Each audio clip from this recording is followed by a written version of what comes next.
Welcome to Kali twisted stories part 26। जय माँ काली जय माँ तारा। आज की कहानी हम स्टार्ट करेंगे सोनू भाई के बच्चे से और उसके बिगड़े हुए स्वास्थ्य से। तो सोनू भाई ने तो अपनी तबीयत माता काली के आशीर्वाद से सही कर ली थी, पर इधर उनका बच्चा स्वास्थ्य वो थोड़ा बीमार पड़ने लगा। तो कई रिपोर्ट्स आईं और डॉक्टर ने देखी और सब नॉर्मल हुई।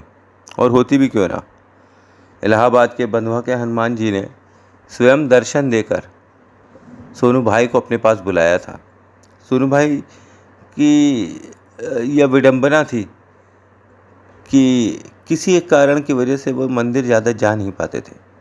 केवल सेलेक्टेड देवता और केवल सेलेक्टेड मंदिर ही उनको अपने पास बुलाते थे, जहाँ वो चले जाया करते थे। अदरवाइज़ ज़्यादा मंदिर जाना आना या सत्संग करना ये सोनू भाई का धर्म नहीं था।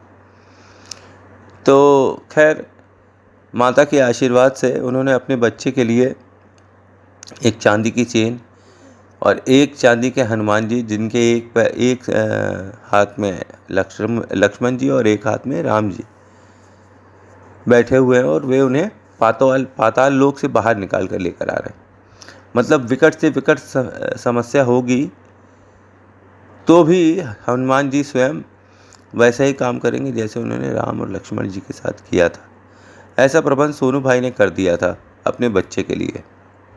काफ़ी ढूंढने के बाद उन्होंने सेलेक्ट करी चेन जिस तरीके की होनी चाहिए, और लॉकेट भी उन्होंने सेलेक्ट किया जिस तरीके का होना चाहिए, और रात्र में मंत्र फूंक कर रुद्र का अपने लड़के को सुबह पहना दिया और उसके नाम का दिया अपने यज्ञ हवन में सम्मिलित कर लिया और कहा, यह मेरे बेटे स्वास्थ्य की तरफ से आप सब के लिए। ओम रुद्राय नमः। फिर संकट मोचन हनुमान जी का हनुमान चालीसा पढ़ा और बच्चे के नाम का दिया अपने यज्ञ हवन में जला दिया। अब जब रोज आहुति होगी, जब तक आहुति होती रहेगी वो दिया जलता रहेगा और बच्चे की प्राण रक्षा करेगा। अब सोनू भाई इस बात से तो निश्चिंत हो गए कि कोई भी गड़बड़ चीज़ें अब उनके बच्चे के पास नहीं आ पाएंगी। पर इधर परीक्षा पे परीक्षा देने के लिए सब कुछ तैयारी में लगा हुआ था। उन्होंने रात में स्वप्न में माता काली से पूछा, तो माता काली ने कहा, बगलामुखी साधना करो अपने बच्चे के लिए। वो जो साधना तुम दूसरों से कह रहे थे करने के लिए, उसकी तुम कील सिद्धि साधना स्टार्ट करो ताकि तुम्हारे कील सिद्ध हो जाएं। बगलामुखी के नाम पर तुम जब भी किसी भी शत्रु का आवाहन करके उसको 9 कीलों के सेट से मारोगे, मतलब एक बार में 9, फिर 9, फिर 9, फिर 9, जब तक कि 108 ना हो जाए, तब तक ये पूर्ण सिद्धि नहीं मानी जाएगी। ये 9 किलो की सिद्धि ये स्टार्टिंग की पहली बेल्ट है।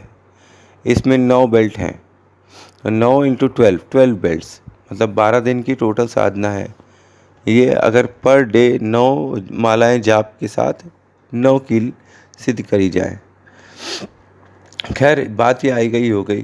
तो जैसे ही उन्होंने कील सिद्धि साधना स्टार्ट करी तो उनकी जो पत्नी थी वो पता नहीं कहाँ से उनके ऊपर फितूर सवार हो गया कि वो दौड़ते हुए आ गए और कहीं जल्दी से जल्दी बच्चे को एडमिट करने चलना है, तुम जल्दी से उठो, पूजा से उठो। बीमार होने के कारण पूजा का समय आगे पीछे हो जा रहा है, इसके लिए माफ़ी चलती है सोनू भाई की, क्योंकि उनके पूजा का संकल्प ही ऐसा है। उन्होंने अपने संकल्प में अपने आप को बहुत जगह दी है। बस जीवन भोग का संकल्प है कि जीवन पर्यंत भोग लगाएंगे। तो सोनू भाई ने जैसे ही बगलामुखी की साधना स्टार्ट करी, वैसे ही उनकी पत्नी एकदम डिस्टर्ब हो गई और कहीं कि नहीं, मैं कल ही बच्चे को लेकर जाऊंगी बाहर, बड़े से बड़े डॉक्टर को दिखाऊंगी, ये करूंगी वो करूंगी, मेरे बच्चे को ये हो गया वो हो गया। तो उसमें आपत्ति नहीं थी, लेकिन समय ऐसा उन्होंने चुना कि सोनू भाई उनको देख के बस मुस्कुरा दिए कि जैसे उनकी बगलामुखी साधना अब सफल होने को ही थी। पहली कील जैसे ही लगाई तो दूसरे दिन पत्नी बच्चे को लेकर सीधे निकल गई अपने घर बॉम्बे और वहाँ पे बच्चे को दिखाने के लिए दौड़ भाग चालू करवा दी। इधर सोनू भाई निरंतर अपने बच्चे के लिए जाप कर रहे थे उसके रक्षा कवच को चार्ज कर रहे थे और बगलामुखी से प्रार्थना कर रहे थे कि जो भी बाधा हो उनको ये कील जो वो सिद्ध कर रहे हैं उनको ये दूर करें। 9 नींबू और 9 कीलों की ये साधना है जो वो बगलामुखी के लिए कर रहे थे। उनका हवन कुंड रात में पूरा पूरा हल्दी से रंग दिया जाता था, पीला हो जाता था, पीले फूल चढ़ाया करते थे। और माता काली जो कि बाद में बगलामुखी बन जाती हैं, जब उनके ऊपर हल्दी छिड़को तो वो बगलामुखी बन जाती हैं। तो ये माँ ने उन्हें बताया था, उन पूरा विधान बताया, विधि बताई, और अब जाके सोनू भाई कुछ बढ़िया कर पा रहे हैं और उनके लिए पॉजिटिव साइंस आ रहे हैं, क्योंकि सोनू भाई के बच्चे की खबर आ रही है बॉम्बे से कि उसको कुछ नहीं हुआ है और वो जल्दी स्वस्थ हो जा रहा है। तो अभी बगलामुखी की साधना चली रही थी कि उनको योग साधना से पता चला कि अभी दिल्ली दूर है और आगे बहुत ही कठिन रास्ता है। पूरी साधना होने में अभी भी कई दिन बचे हुए हैं, पर सोनू भाई हर परीक्षा के लिए तैयार हैं। कहाँ वो दिन था जब उन्होंने मना कर दिया था कि भाई मेरे को ब्रेन स्ट्रोक आया हुआ है, मैं गाड़ी चला नहीं पाता हूँ खुद, मैं अपनी बेटी को पार्टी तक नहीं ले जा सकता हूँ, मुझे माफ़ करो, नहीं तो पता चले मैं भी गिरूँ और वो भी गिर जाए। और आज एक ऐसी समस्या आ गई थी कि रोज़ उन्हें अपनी बेटी को स्कूल लेना और लेकर वापस आना पड़ता है, और उसी खतरनाक स्कूटर से जिसे चलाने में उन्हें अब डर लगता है, क्योंकि पता नहीं कब उनका हाथ लूज़ हो जाए और वो स्कूटर पहले की तरह गिर जाए हाथ से। लेकिन अब भाई कहते नहीं है कि wife is always right, just like boss is always right. तो पत्नी की ज़िद थी तो पत्नी अपना काम कर रही थी, इधर सोनू भाई अपना काम कर रहे थे।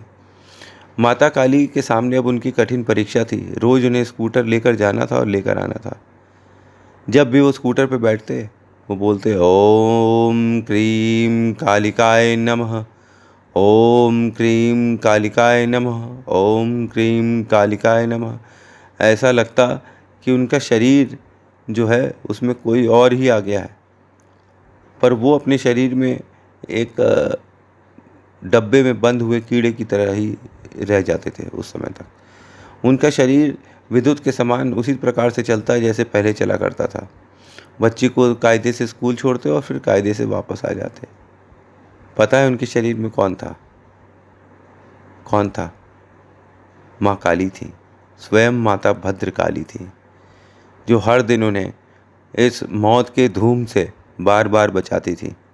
जुप जुप करके गाड़ियाँ अगल बगल से निकलती थी, पर जब माँ काली साथ हैं तो हर चीज़ अपने हाथ में है। अरे जान दे देंगे हम माँ के लिए, बस माँ हाथ तो बढ़ाए, हम पूरी ताकत लगा के लड़ेंगे। हम कुछ गलत नहीं कर रहे, हम हमेशा उनका नाम लेंगे, उनका ध्यान करेंगे। और जब आदमी ये सब करता है तो माता काली कुछ भी चलाने हो चला ले, स्कूटर तक चलाती है बच्चों के लिए। Thanks for watching. जय माँ काली, जय माँ Tara. This is my real experience with mother goddess Kali. Oh, sorry. This is a work of fiction. Thanks for watching. Jai Maa Kali, Jai Maa Tari.